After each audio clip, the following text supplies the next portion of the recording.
Պատկերացրեք մի շատ սովորական իրավիճակ։ Դուք հանգիստ նստած եք ձեր էկրանի դիմաց, ասենք խմում եք ձեր առավոտյան սուրճը ու արագ ստուգում եք աշխատանքային փոստը։ Շատ ծանոթ պատկեր է։ Ամեն ինչ խաղաղ է թվում, ապահով ու վերահսկելի, բայց արդյոք գիտեք, որ հենց այս պահին, երբ մենք խոսում ենք, ինտերնետում յուրաքանչյուր 39 վայրկյանը մեկ տեղի է ունենում իրական թիրախավորված կիբերհարձակում։ 39 վայրկյանը մեկ։ Այո, ճիշտ լսեցիք։ Ընդամենը 39 վայրկյանը մեկ։ Մինչ դուք կլսեք այս նախադասությունը, ինչ-որ տեղ, ինչ-որ մեկի տվյալների բազան, բանկային համակարգը կամ անձնական նամակագրությունը հարվածի տակ է հայտնվել։ Իրականությունը այն է, որ մենք բոլորս գիտակցված թե անգիտակից հայտնվել ենք մի հսկայական անտեսանելի սպառազինությունների մրցավազքի հենց կենտրոնում։ Գիտեք, ամենավտանգավորն այն է, որ մենք հաճախ չենք էլ գիտակցում այդ մրցավազքի մասշտաբները։ Դա իսկապես սթափեցնող վիճակագրություն է։ Եթե մենք նայենք մեր թվային առօրյային, կտեսնենք, որ խոցելիության աստիճանը երբեք այսքան բարձր չի եղել։ Խնդիրն այն է, որ թե անհատները, թե կազմակերպությունները օրեցօր ավելի ու ավելի շատ տվյալներ են գեներացնում։ Մենք անընդհատ նոր խելացի սարքեր ենք միացնում ցանցերին, օգտագործում ենք տասնյակ նոր հավելվածներ։ Ճիշտ է, նույնիսկ մեր սառնարաններն են արդեն ինտերնետին միացված։ Հենց դա նկատի ունեմ։ Եվ հարձակման մակերեսը, այսինքն այն կետերը, որտեղից հակերը կարող են ներթափանցել, այնքան արագ է մեծանում, որ ոչ մի մարդկային թիմ, որքան էլ այն պրոֆեսիոնալ ու մեծամասշտաբ լինի, պարզապես ի վիճակի չէ վերահասկել այդ ամենը ավանդական մեթոդներով։ Հենց այդ ավանդական մեթոդների սպառման եւ նոր դարաշրջանի մեկնարկի մասին է մեր այսօրվա վերլուծությունը։ Մենք սուզվելու ենք մի շատ ուշագրավ եւ անկեղծ ասած աչքեր բացող նյութի մեջ։ Խոսքը Enterprise Incubator Foundation-ի կամ EIF-ի կողմից 2026 թվականի մարտի 4-ին հրապարակված արհեստական բանականությունը կիբերանվտանգության մեջ վերլուծական հոդվածի մասին է։ Շատ կարևոր ու ժամանակին արված վերլուծությունը։ Միանշանակ։ Եվ մեր առաքելությունն է ապակոդավորել այսպես կոչված երկսայրի սուրը։ Սա դասական համեմատական պատմություն է պաշտպանների եւ հարձակվողների միջև։ Մենք ուզում ենք պարզել, թե ինչպես է արհեստական բանականությունը փոխում խաղի կանոնները երկու ճամբարների համարել։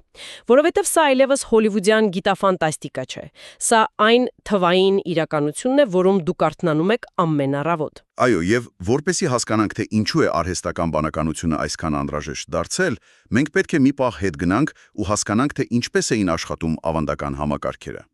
Rule-based կամ կանոնների վրա հիմնված համակարգեր։ Որպեսզի ավելի պատկերավոր լինի, պատկերացրեք մի գիշերային ակումբի մուտքի մոտ կանգնած անվտանգության աշխատակիցը։ Այդ աշխատակիցն իր ձեռքում ունի հայտնի խուլիգանների նկարներով եւ տվյալներով մի հաստլիկ ցուցակ։ Սև ցուցակ, այսպես ասած։ Ճիշտ այդպես։ Նրա աշխատանքը պարզ է։ Նա ներս չի թողնում միայն նրանց, ում դեմքը կամ անունը համընկնում է այդ ցուցակի տվյալների հետ։ Այսինքն, սա այն դասական հակավիրուսային ծրագրերն են, որոնք մենք տարիներ շարունակ տեղադրել ենք մեր համակարգիչներում։ Նրանք ունեն վիրուսների ստորագրությունների բազա եւ արգելափակում են միայն այն, ինչ արդեն հայտնի է աշխարհին որպես վիրուս։ Այո, բայց եկեք անկեղծ լինենք, այս մոտեցումն ունի մեկ շատ լուրջ ճակատագրական թերություն։ Որն է դա։ Այն գործում է միայն անցյալի փորձի հիման վրա։ Եթե գալիս է բոլորովին նոր դեմքով մեկը, ով դեռ չի հասցրել հայտնվել ոստիկանության կամ անվտանգության աշխատակցի ցուցակում, նրան լայն ժպիտով ներս են հրավիրում։ Իսկ ժամանակակից կիբերհանցագործները հենց դա էլ անում են։ Անընդհատ փոխում են իրենց դեմքը։ Լրիվ ճիշտ է։ Նրանք ամեն վայրկյան մուտացիայի են ենթարկում իրենց վնասակար ծրագրերը, փոխում են կոդի մի փոքրիկ մասնիկ, որպիսի այն տեխնիկապես նոր տեսք ստանա ու շրջանցի ֆիլտրերը։ Բացի այդ, պատկերացրեք, որ մեր օրինակի ակումբը ոչ թե մեկ մուտք ունի, այլ 100 հազարավոր դռներ, եւ վայրկյանում միլիոնավոր մարդիկ են փորձում ներս մտնել։ Ֆիզիկապես անհնար է դա վերահսկել։ Միանշանակ։ Տիպիկ խոշոր կազմակերպության ցանցում օրական գրանցվում են միլիարդավոր իրադարձություններ ու միացումներ։ Ոչ մի մարդ, ոչ մի սովորական ծրագիր չի կարող կանգնել ու ստուգել բոլորի անձնագրերը։ Լավ, եկեք մի փոքր քանդենք այս գծիկը։ Մենք ունենք անսահմանափակ թվով տվյալներ, անընդհատ փոփոխվող, քողարկվող վտանգներ եւ մարդկային խիստ սահմանափակ ռեսուրսներ։ Հենց այս վակուումն է լցնում արհեստական բանականությունը։ Բայց քանի որ մենք խոստացանք համեմատական պատկեր ցույց տալ, եկեք սկսենք բարիկադների մյուս կողմից, հարձակվողներից։ Ինչպես են նրանք օգտագործում ԱԲ-ն իրենց զինանոցում։ Ու հարցակվողների զինանոցը հիմա ուղղակի ֆանտաստիկ է դարձել վատ իմաստով իհարկե։ Գիտեք, որն է ինձ ամենաշատը ապշեցրել այս նյութն ուսումնասիրելիս։ Որը։ Մենք բոլորս վարժվել էինք այն մտքին, որ խաբեբաներին կարելի է հեշտությամբ ճանաչել։ Շատերս ենք ստացել այն ծիծաղելի ֆիշինգային նամակները, որտեղ ինչ-որ անհայտ երկրի արքայազն խնդրում էր մեր բանկային հաշվեհամարը կամ նամակը լի էր տարական քերականական սխալներով։ Հա, Google Translate-ով թարգմանված այդ տարօրինակ տեքստերը։ Ճիշտ այդպես։ Դա մեր բնական պաշտպանությունն էր։ Բայց հիմա լեզվական մեծ մոդելները, այսինքն LLM-ները, ըստ էության վերացրել են օտարալեզու հաքերների լեզվական բարիերը։ Սա արդեն կատարյալ ֆիշինգ է։ Դա իսկապես հեղափոխական փոփոխություն է հարցակվողների համար։ Այժմ հաքերը, ով ֆիզիկապես գտնվում է աշխարհի մյուս ծայրում եւ ընդհանրապես չգիտի հայերեն կամ անգլերեն, կարող է արհեստական բանականության միջոցով գեներացնել քիրականորեն անթերի, բարձր պրոֆեսիոնալիզմով գրված կորպորատիվ նամակներ։ Բայց վտանգը միայն լավ քերականության մեջ չէ։ AB-ն ավտոմատացնում է սոցիալական ինժեներիան։ Ինչ նկատի ունեք։ Նկատի ունեմ, որ համակարգերը վայրկյանների ընթացքում սկանավորում են ձեր LinkedIn-ի պրոֆիլը, ձեր ընկերության կայքը, ձեր վերջին գրառումները սոցիալ ցանցերում, եւ դրա հիման վրա ստեղծվում է այնպիսի spear phishing կամ նպատակային phishing նամակ, որը հարմարեցված է հատուկ ձեզ համար։ Շված է, օրինակ, որ ես նախորդ շաբաթ մասնակցել եմ կոնկրետ կոնֆերանսի,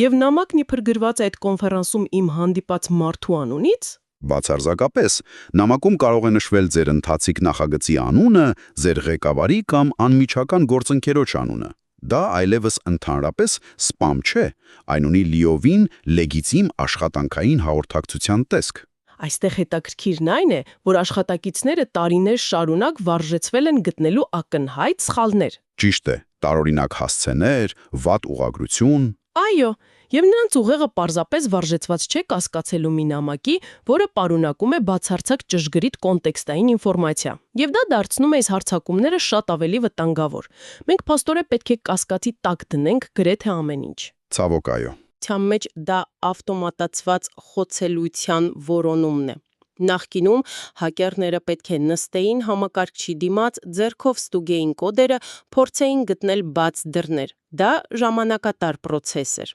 Շատ ժամանակատար։ Իսկ հիմա ավտոմատացված գործիքները առանց մարդու միջամտության կարող են մի քանի ժամում սկանավորել փաստացի ողջ ինտերնետը։ Այո, եւ այստեղ ես ուզում եմ հատուկ դիմել մեր այն ունկնդիրներին, ովքեր ունեն փոքր կամ միջին բիզնես։ Գիտեք, գոյություն ունի մի շատ վտանգավոր միֆ, իբրև թե մենք շատ փոքր ենք հակերներին հետաքրքրելու համար։ Շատերն են մտածում, որ աննկատ մնալը դա արդեն իսկ պաշտպանություն է։ Security through obscurity, ինչպես ասում են։ Ճիշտ այդպես։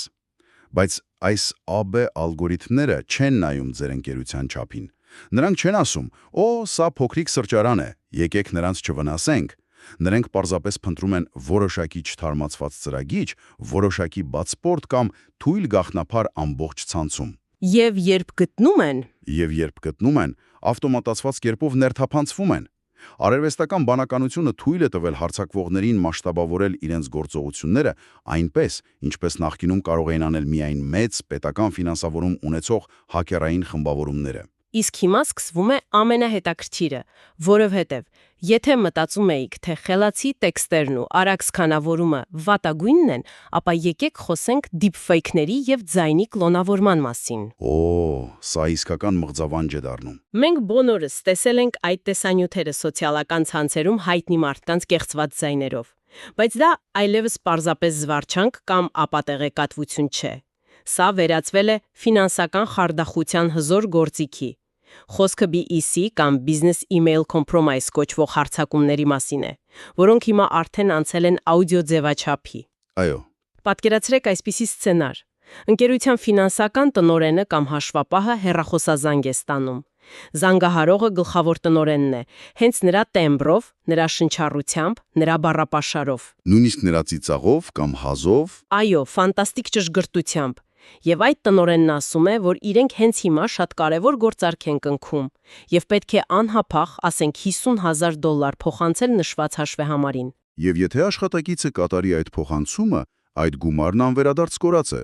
որովհետև բանկային տեսանկյունից դա կամավոր արված փոխանցում է եւ շատ հաճախ ապահովագրությունն անգամ չի փոխհատուցում նման դեպքերը։ Սա կարող է նրան կասնել փոքր ընկերությանը հաշված րոպեների ընթացքում։ Իսկ որքան դժվար է հաքերների համար նման ձայն ստանալը։ Դա է ամենասարսափելին։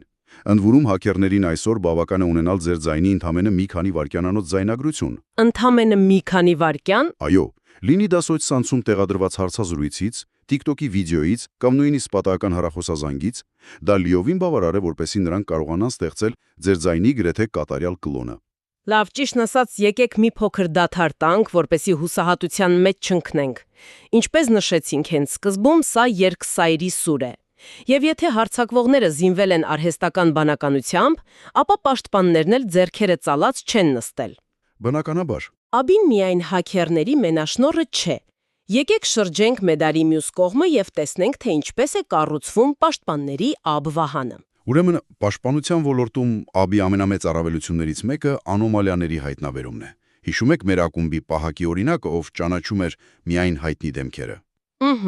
Կանոնների վրա հիմնված մոտեցումը։ Այո, ժամանակակից անվտանգության համակարգերն այլևս այդպես չեն աշխատում։ Մեքենայական ուսուցումը վերալուծում է ձեր ցանցի ամբողջ պատմությունը եւ սովորում, թե ինչ է նշանակում նորմալ վարքագիծ, հատուկ ձեր կազմակերպության եւ նույնիսկ յուրաքանչյուր առանձին աշխատակցի համար։ Ես մի շատ լավ համեմատություն ունեմ սրա համար։ Խնդրեմ։ Դա նման է նրան, երբ ընտանիքի շունը գիտի տան անդամների բոլոր սովորությունները, ինչպես են քայլում, երբ են գալիս տուն, եւ եթե նույնիսկ անծանոթը հագնի տանտիրոջ շորերը եւ փորձի աննկատ մտնել բակ, շունը միանգամից կզգա, որ շարժումներն ու հոտը այն չեն ու կսկսի հաչել։ Շատ դիպուկ է։ Լրիվ համաձայն եմ։ Տեղափոխենք դա թվային աշխարհ։ Եթե ձեր հաշվապահը, ով սովորաբար աշխատում է առավոտյան 9-ից մինչև 6-ը եւ բացում է միայն հիմնականում Excel ֆայլեր, եւ հանկարծ գիշերը ժամը 3-ին սկսում է կոդավորված ֆայլեր ներբեռնել կամ կապ հաստատել որևէ անծանոթ արտասահմանյան սերվերի հետ, համակարգն անմիջապես հասկանում է, որ սա անոմալիա է։ Նույնիսկ եթե գաղտնաբառը ճիշտ է։ Այո, նույնիսկ եթե հաքերն օգտագործում է ճիշտ գաղտնաբառը, համակարգը ահազանգում է, քանի որ վարքագիծն է տարօրինակ։ Բայց սպասեք, այստեղ մենք հաճախ հանդիպում ենք մի քանի հապավումների, որոնք կարող են խճճել մարդկանց։ Նյութում նշվում են EDR եւ CIM համակարգերը։ Ասվում է, որ մեծ ընկերությունները CrowdStrike-ը, Microsoft Defender-ը կամ Darktrace-ը օգտագործում են սրանք։ Ովքեր չեն աշխատում անվտանգության ոլորտում, ինչ են իրականում այս CIM եւ EDR կոչվածները պրակտիկայում։ Պատկերացրեք մեծ շենք, CM-ը կամ Security Information and Event Management-ը։ Դա գլխավոր անվտանգության սենյակն է, որտեղ հավաքվում են շենքի բոլոր տեսախցիկների, դռների սենսորների եւ ազդանշանների տվյալները։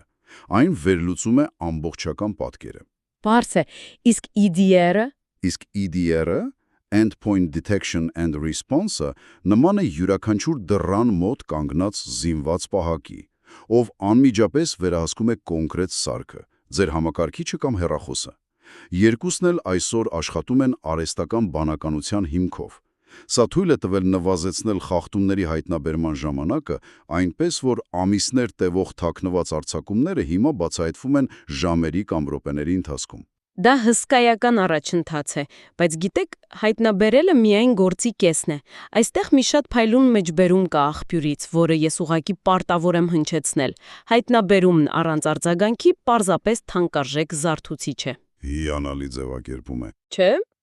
Իսկապես պատկերացրեք, ձեր տան անվտանգության համակարգը հաղորդագրություն է ուղարկում ձեզ, որ տունը թալանում են, բայց դուք մեկ այլ քաղաքում եք եւ ոչինչ անել չեք կարող։ Ինչ իմաստ ունի այդ ինֆորմացիան։ Հենց այս խնդիրն է լուծում հաջորդ տեխնոլոգիան՝ ավտոմատացված արձագանքը կամ SOAR համակարգերը։ Այո, SOAR-ը Security Orchestration, Automation and Response-ը դա կիբերպաշտպանության ակտիվ բաղադրիչն է։ Դա նման է մարդու օրգանիզմի իմունային համակարգին։ Այսինքն ինքնուրույն է գործում։ Ճիշտ է։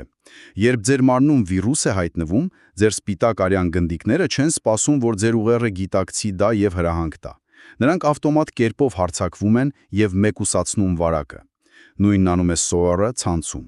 Եթե ԱԲ-ն տեսնում է հստակ վտանգ, այն չի սպասում, որ անվտանգության աշխատակիցը արթնանա, սուրճ խմի, վերլուծի եւ կոճակ սխմի։ Որովհետեւ արդեն ուշ կլինի։ Միանշանակ, համակարգն ավտոմատ մեկուսացնում է վարակված համակարգիչը ընդհանուր ցանցից կամ արգելափակում է կասկածելի IP հասցեն,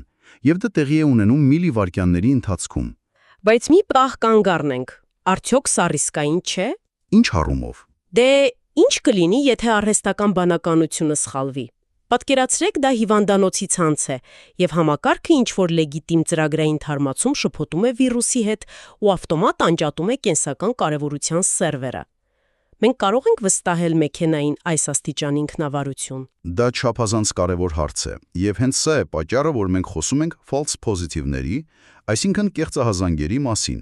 Ճշմարտությունն այն է, որ ամբողջովին ավտոմատացված պաշտպանությունը դերևս ռիսկային է նման կրիտիկական ենթակառուցվածքների համար։ Այսինքն մարդը դեռ պետք է։ Բենան, պրակտիկայում ԱԲ-ն կատարում է սևագիր աշխատանքը, այն արագ արգելափակում է ակնհայտ սպառնալիքները, մեկուսացնում է առանձին սարքեր, բայց գլոբալ որոշումները, օրինակ ամբողջ հիվանդանոցի ցանցը անջատելը, դեռևս մնում են մարդկային անալիտիկների հսկողության տակ։ ԱԲ-ն ուղղակի խնայում է մարդու այն 20-30 րոպեն, որը ճակատագրական է հակերի ներթափանցումը կանգնեցնելու համար։ Մեկ այլ խնդիր, որտեղ ԱԲ-ն փրկում է պաշտպաններին, դա խոցելիությունների խելացի կառավարումն է։ Նյութում խոսվում է հազարավոր բաց խոցելիությունների կամ CVE-ների մասին։ Եկեք սա էլ պարզաբանենք մեր ունկնդիրների համար։ Երբ ասում ենք, որ ընկերությունը ունի, ասենք, 3000 չփակված խոցելիություն, դա ինչ է նշանակում պրակտիկայում։ Պատկերացրեք մի հսկայական երկնաքեր, որն ունի 3000 բաց մնացած պատուհան։ Դա անվտանգության թիմի մղձավանջն է, որովհետև նրանք ֆիզիկապես չեն կարող միանգամից փակել բոլոր պատուհանները։ Դրա համար ժամանակ եւ ռեսուրս է պետք։ Եթե առաջ նրանք փորձում էին հերթով փակել դրանք վերևից ներքև, ապա այժմ արհեստական բանականությունը վերլուծում է գլոբալ ինֆորմացիան եւ ասում է. նայեք, այս 3000 բաց պատուհաններից միայն 50-ի տակ են այս պահին իրական գողեր կանգնած եւ փորձում են ներս մտնել։ Խելացի մոտեցումը։ Այո, ԱԲ-ն օգնում է առաջնահերթություն տալ խնդիրներին, կենտրոնանալով այն վտանգների վրա, որոնք իրականում շահագործվում են հենց այդ պահին։ Այսպիսով, մենք հասկացանք, թե ինչ զենքեր են կիրառվում երկու կողմից էլ, բայց ամենակարևոր հարցը. ինչ է այս ամենը նշանակում անձամբ ձեզ համար։ Եթե դուք լսում եք սա որպես բիզնեսի սեփականատեր, կառավարիչ կամ պարզապես մարդ, ով ուզում է պաշտպանել իր տվյալները, ինչպես կարող եք այս գիտելիքը վերածել գործնական քայլերի։ Գիտեք, եթե սա կապենք ավելի մեծ պատկերի հետ, վերլուծության մեջ առանձնացված են մի քանի շատ հստակ գործնական քայլեր, որոնք արդիական են հենց այսօր։ Որոնք են դրանք։ Առաջինը գնահատել արկագործիքների մեքենայական ուսուցման հնարավորությունները։ Երբ դուք գնում եք նոր հակավիրուսային ծրագիր կամ անվտանգության ծառայություն եք պատվիրում, հստակ պարզեք արդյոք այս համակարգն օգտագործում է մեքենայական ուսուցում վարքագիծը վերլուծելու համար։ Եթե այն հիմնված է միայն հին rule-based մեթոդների վրա, ուրեմն դա այլևս բավարար չէ։ Շատ լավ։ Երկրորդը։ Երկրորդ, անցկացնել ֆիշինգի AB սիմուլյացիաներ աշխատակիցների համար։ Այլևս անիմաստ է աշխատակիցներին ստուգելու համար ուղարկել պարզունակ կեղծ նամակներ։ Օգտագործեք AB գործիքներ ստեղծելու այնպիսի բարդ սիմուլյացիաներ, որոնք նմանակում են իրական ժամանակակից հարձակումները։ Եվ երրորդ կետով, ինչպես արդեն խոսեցինք, ներդնել SOAR ավտոմատ արձագանքման համար գոնե բազային մակարդակով։ Ճիշտ է։ Չորրորդ կետը, որը ինձ համար թերևս ամենաառօրյականն է ու կարևորը, նույնականացման ուժեղացումն է։ Խոսքը MFA-ի կամ բազմագործոն վավերացման մասին է, բայց ուշադրություն դարձրեք, մասնագետները խորհուրդ են տալիս հրաժարվել SMS-ով ստացվող կոդերից։ Այո, դրանք շատ հեշտությամբ կարելի է գաղտնալսել կամ կեղծել SIM քարտը։ Դրա համար պետք է անցնել հատուկ հավելվածների, ինչպես authenticator-ներն են կամ ֆիզիկական անվտանգության բանալիների։ Բայց այստեղ հարց է ծագում, չէ՞։ Միթե փոքր թիմերի համար ֆիզիկական բանալիներ գնելն ու կառավարելը չափազանց ծախսատար կամ բարդ չէ։ Գիտեք, դա զուտ ընկալման հարց է։ Այո, ֆիզիկական բանալիները պահանջում են որոշակի նախնական ներդրում, բայց եթե համեմատենք այդ մի քանի $100 ծախսը այն վնասի հետ, որը կկրի ընկերությունը հաջողված հարձակումից հետո, եւ պահանջեն տասնյակ հազարավոր դոլարներ։ Այո, կարծում եմ ընտրությունն ակնհայտ է։ MFA-ին զգալիորեն բարձրացնում է հարձակման ինքնարժեքը հակերի համար եւ նրանք հաճախ պարզապես անցնում են ավելի հեշտ թիրախների։ Համաձայն եմ։ Եվ հինգերորդ, թերևս ամենակրիտիկական ու ժամանակակից խորհուրդը սահմանել deepfake արձագանքման պրոտոկոլ։ Սա պարտադիր է։ Սա պարզապես կանոն է, որը յուրաքանչյուր աշխատակից պետք է անգիր իմանա։ Եթե որևէ մեկը զանգ է ստանում ղեկավարից, խոշոր գումար փոխանցելու կամ գաղտնի տվյալներ տրամադրելու անսպասելի պահանջով, պարտադիր պետք է գործի callback կամ հետզանգի կանոնը։ Դուք ուղղակի անջատում եք հեռախոսը եւ ինքներդ զանգահարում եք ղեկավարին մեկ այլ նախապես հաստատված կապի միջոցով, համոզվելու, որ դա իրականում նա էր։ Շատ պարզ, բայց փրկարար քայլ է։ Բայց այս ամենը քննարկելիս ինձ մոտ մի տրամաբանական հարց է առաջանում։ Մենք ունենք AB, որը հարձակվում է, եւ AB, որը պաշտպանում է։ Բայց ով է կանգնած այս պաշտպանական ալգորիթմների հետևում։ Ովքեր են ստեղծում այս համակարգերը։ Եվ դա հենց այն կետն է, որտեղ մարդկային գործոնը վերադառնում է առաջին պլան, եւ ինչն առանձնահատուկ շեշտվում է աղբյուրում, խոսքը տաղանդների, մարդկային ռեսուրսի զարգացման մասին է։ Հայաստանի տեխնոլոգիական էգոհամակարգը եւ մասնավորապես IFI ծրագրերը աղրելի աշխատանք են տանում այս ուղղությամբ։ Այն երիտասարդները, ովքեր այսօր սովորում են մեքենայական ուսուցում եւ կիբերանվտանգություն, հենց նրանք են, ովքեր կառուցելու են այս պաշտպանական համակարգերը վաղվա թվային տնտեսության համար։ Որովհետև ալգորիթմն ինքն իրեն չի ստեղծում։ Ճիշտ է, այն սովորում է մարդուց։ Փաստորեն կիբերանվտանգությունը պարզապես ՏՏ բաժնի խնդիր չէ։ Դա մեր ապագա տնտեսության հիմնաքարերից մեկն է։ Որպես ամփոփում, ինչ պատկեր ենք ստանում։ Եթե փորձենք մեկ նախադասությամբ բնութագրել այսօրվա իրավիճակը, ապա սա անվերջանալի սպառազինությունների մրցավազք է։ Այո, սա մրցավազք է, որը չունի վերջնագիծ։ Հավասարակշռությունը մշտապես փոխվում է։ Հարձակվողները գտնում են նոր մեթոդ, պաշտպանները ստեղծում են հակախաղ, հետո հարձակվողները սովորում են այդ պաշտպանությունից ու ստեղծում ավելի բարդ վիրուս։ Ուստի ամենակարևոր դասն այն է, որ անվտանգությունը մեկանգամյա ներդրում չէ, դա շարունակական պրոցես է, որին պետք է ադապտացվել։ Եվ այս խորհրդավոր ու լարված դինամիկայի ֆոնին ես ուզում եմ ձեզ թողնել մի միտք, որի շուրջ արժե լրջորեն մտածել։ Եթե հարձակվողների AB-ն զարգանում է տեսնելով պաշտպանվողների AB քայլերը եւ հակառակը, եւ եթե նրանք պայքարում են միմյանց դեմ մեխանայական արագությամբ, արդյոք մենք մոտենում ենք մի կետի, որտեղ մարդիկ ընդհանրապես դուրս կմղվեն այս դաշտից, վերածվելով պարզապես դիտորդների մի լուր ալգորիթմական պատերազմում, որը տեղի է ունենում միլիվայրկյանների ընթացքում։ Արդյոք կիբերանվտանգության ապագան լիովին զուրկ է լինելու մարդկային միջամտությունից։ Մտածեք այս մասին։ Շատ հետաքրքիր հարց է։ Դե ինչ, շնորհակալություն, որ ձեր ժամանակը տրամադրեցիք եւ մեզ հետ էիք այս ուսումնասիրության ընթացքում։ Մնացեք հետաքրքրասեր եւ որ ամենակարևորն է, մնացեք պաշտպանված։ Լավ եղեք։